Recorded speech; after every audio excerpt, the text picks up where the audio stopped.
Student, welcome to my YouTube channel. Today we are going to discuss further in the profit and loss chapter, है ना। तो profit and loss chapter में आगे हम लोग का एक टॉपिक बचा हुआ है, that is sale tax and value added tax, है ना। तो इससे पहले वाले वीडियो में हम लोग देखे डिस्काउंट, है ना। तो डिस्काउंट एक्चुअली मार्क प्राइस पे जो रिबेट हमको मिलती है उसको हम कहते हैं डिस्काउंट रेट, है ना। And discount percent is equal to discount by mark price into 100।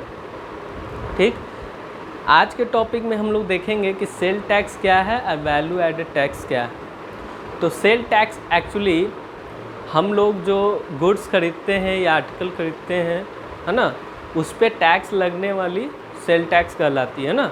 तो सेल टैक्स एक्चुअली एडेड होती है जो कॉस्ट प्राइस होती है ना। मान के चलो कि एक पेन हम खरीदने जा रहे हैं, 100 रुपये का है पेन, ठीक है।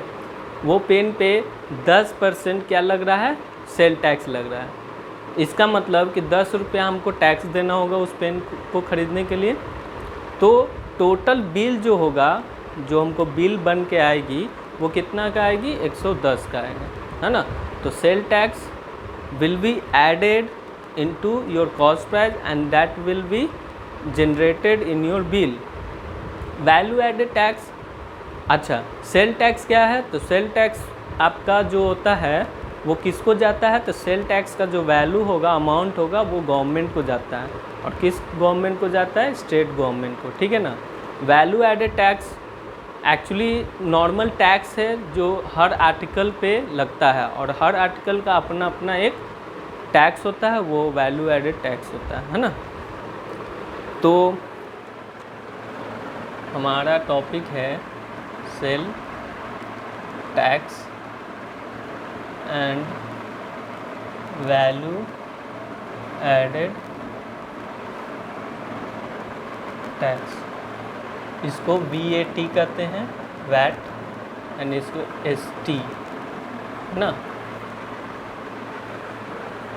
तो इस पे क्वेश्चन कैसा आएगा ये देखो, ठीक है। See this is question number 1 based on sale tax and value added tax, ठीक है। And this is your solved example question, है ना। तो क्वेश्चन को समझो और फिर एक्सरसाइज हम लोग बनाएंगे, ठीक है ना। The cost price of a TV set at a showroom was ₹36,500. The sale tax charged was 8%. Find the bill amount, है ना। आपसे क्या बोल रहा है कि एक शोरूम है, TV सेट हम उस वहाँ पे ख़रीदने गए तो उसका कॉस्ट प्राइस 36,500 रुपया है। तो आपको उस TV सेट पे सेल टैक्स कितना लग रहा है, 8% लग रहा है। 8% जो लगेगा एक्चुअली वो सेलिंग प्राइस का अमाउंट पे लगेगा, है ना।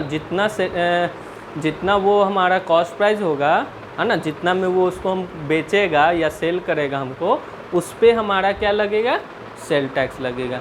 मान के चलो ये कॉस्ट प्राइस है, इस पे डिस्काउंट मिलता है, या मार्क प्राइस है, इसको डिस्काउंट मिलता है ना। तो डिस्काउंट मिलने के बाद जो अमाउंट आएगा उस पे सेल टैक्स लगेगा, ना कि मार्क प्राइस पे, ठीक है ना।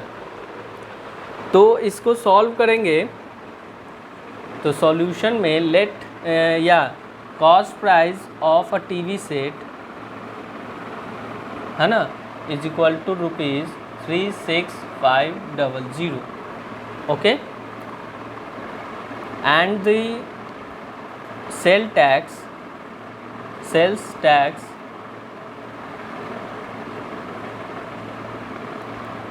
Is equal to 8% of cost price, है ना, 8% of cost price, that is ₹36,500.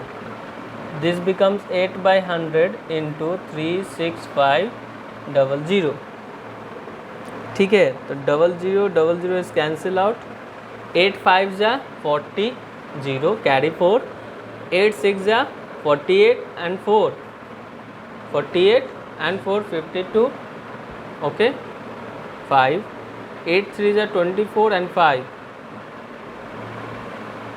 कितना आ गया 2920। अब हमारा टोटल बिल जो होगा, जो बिल में अमाउंट आएगा वो क्या आएगा, total bill is equal to cost price plus sale tax value, value of sale tax, है ना, वैल्यू ऑफ सेल टैक्स, इन दोनों को जोड़ देंगे तो हमारा कितना आ गया, ₹36,500 प्लस 2,920, है ना। इसको ऐड करने पे कितना आएगा, 3,9,420, ठीक है। तो ये हमारा क्वेश्चन नंबर 1 हुआ। इस टाइप का एक क्वेश्चन रहेगा ही रहेगा आपके ये एक्सरसाइज में, मैंने इस टाइप का बहुत सारा क्वेश्चन है, ठीक। सेकेंड टाइप का क्वेश्चन पे मूव करते हैं। C question number 2 word saying Ravi bought an air cooler for ₹5400 including VAT at 8%. Find the original price of the air cooler. ठीक, तो वैट जो लगेगी वो एक्चुअली जो ओरिजिनल प्राइस होगा एयर कूलर का उस पे लगेगी। तो यहाँ पे क्या है कि क्या कह रहा है, इंक्लूडिंग वैट एट 8%, मतलब रवि एक एयर कूलर खरीदता है या लाता है इतना रुपया में, इंक्लूडिंग वैट, मतलब उस पर वैल्यू एडेड टैक्स लगा हुआ है ना। तो लगा हुआ है इसका मतलब कि उसका ओरिजिनल प्राइस ये नहीं रहा, कुछ और होगा, है ना। तो ओरिजिनल प्राइस हम लेट कर लेंगे, क्या करेंगे, सॉल्यूशन में let the original price of the air cooler be ₹X, है ना। तो इस पे मान लो कि ओरिजिनल प्राइस पे ही ना वैल्यू एडेड टैक्स लगा होगा, है ना। देयरफॉर वैल्यू एडेड टैक्स, है ना, is equal to 8% of original price that is ₹X।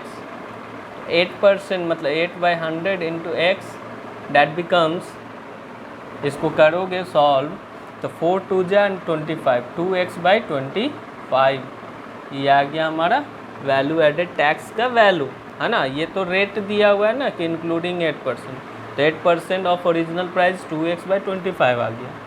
Now तो टोटल अमाउंट या जो लाया, जितना में वो लाया, है ना, टोटल बिल और अमाउंट बोल सकते हो, है ना, टोटल बिल और amount of air cooler including VAT, है ना, including VAT is equal to क्या हो जाएगा, x प्लस 2x/25, है ना। और इसका वैल्यू दे रखा है, ये इसका वैल्यू कितना दे रखा है, ₹5400, और ये भी हमारा रुपीज़ में आएगा। Now this can be written as 27x/25 is equal to 5400। Now this can be written as x is equal to 5400 into 25/27. 27 1 जा 2 जा 00, 25 2 जा 50 एंड 00, मतलब कि इसका ओरिजिनल प्राइस क्या था, 5000, कितना था, 5000, है ना। The original price of the air cooler was 5000, उस पर जो वैल्यू एडेड टैक्स कितना लगा था, 400 रुपये लगा था, कितना लगा था, 400 रुपये, ठीक। चलो इसी में नेक्स्ट थर्ड टाइप का क्वेश्चन देखते हैं। C question number 3 is different type. A colour TV is available for ₹26,880। Inclusive का मतलब होता है इंक्लूडिंग, है ना, including of VAT. If the original cost of the TV is ₹24,000, find the rate of VAT। देखो इसको दो तरीके से हम बना सकते हैं। सिंपली हम कह सकते हैं कि जो ओरिजिनल प्राइस है उस पर क्या लगा होगा, वैट लगा होगा, और वैट कितना लगा हमको नहीं मालूम, तो वैट को मान लेते हैं x%, है ना। तो x% ऑफ इतना और इन दोनों का सम इसके बराबर होगा। या सिंपली हम ऐसे भी बना सकते हैं कि 26,880 में से अगर हम 24,000 को सब्ट्रैक्ट करते हैं तो 2,880 जो है वो वैट का वैल्यू आया, है ना। तो x% of original price is equal to VAT का वैल्यू हो जाएगा, है ना। तो ये दो तरीके हो गए बनाने का। तो जो तुमको आसान लगता है वैसे बनाओ, ठीक है।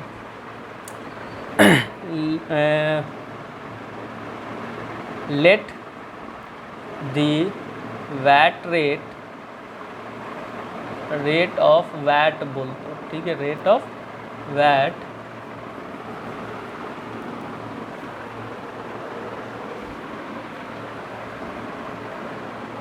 let the rate of VAT be x%, है ना। तो ओरिजिनल प्राइस हमारा है, ओरिजिनल प्राइस, ठीक, plus x% of original price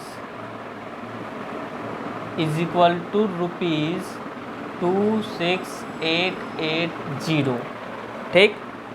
this is our original price is 24,000 plus x% of 24,000 is equal to ₹26,880, ठीक। तो इसको हम क्या करेंगे, x% of 24,000 is equal to ₹26,880 minus 24,000।